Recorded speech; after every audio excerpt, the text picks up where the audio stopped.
the wall. Want to enhance the border and make Mexico pay for it because your business skills are just that good. Your campaign slogan, let's make America great again, took the unsaid words by kicking out all the brown people disguised and attached to the end of that statement, aka, let's keep America American, let's keep America white, let's keep America inclusive by outcasting people who were here before you.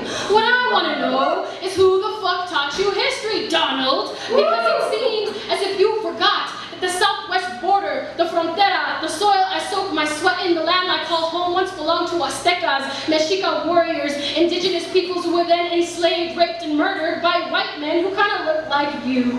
Did they ever teach you about the colonization of my ancestors? How men have been trying for years to create a thick line between us and them. A border so brutal, any bold brown man who dares cross over can die in the name of American imperialism, or did they skip all of that in history class? Did you read over Operation Wetback, the Zoot Suit riots in Los Angeles, the Great Boycott in California, the battle for land in New Mexico, the Chicano movement in Denver, SB 1070 in Arizona, the lynchings in Texas? Have you studied the suffrage of brown hands, the sweat of our brows, always fighting to stay, protesting the man, marching for freedom? Let me guess. Your history book painted you a picture of Mexican people that looked a lot like savages, freeloaders, criminals, farm workers, crop pickers, your maids and maintenance men. So now you take the same brush and paint the same picture for white America, claiming that we flow in like water, dirty brown water flooding the pearly white streets of American cities. The funny thing about history, Donald, is that it loves to repeat itself, and you are nothing new with your racist generalizations and assumptions. You are not the first to label us bandits and mongrels in our own home.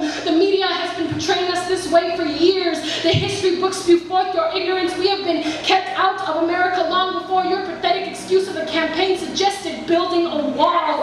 You just called out an empire much bigger than your own. Just remember, Mr. Trump, that the flood is coming now more than ever, and we, us wetbacks, are in fact the river, and the river is ancient, and the river runs deep, and the river will take no prisoners on election day. So keep telling them you're gonna build a wall, Mr. Businessman, and watch how the Latinos will come all the way from Cali to Colorado to Chicago to New York. When we come together with our fists raised high, you will finally learn your history, that this land is ours for the keeping, and we ain't going nowhere. We're here to stay.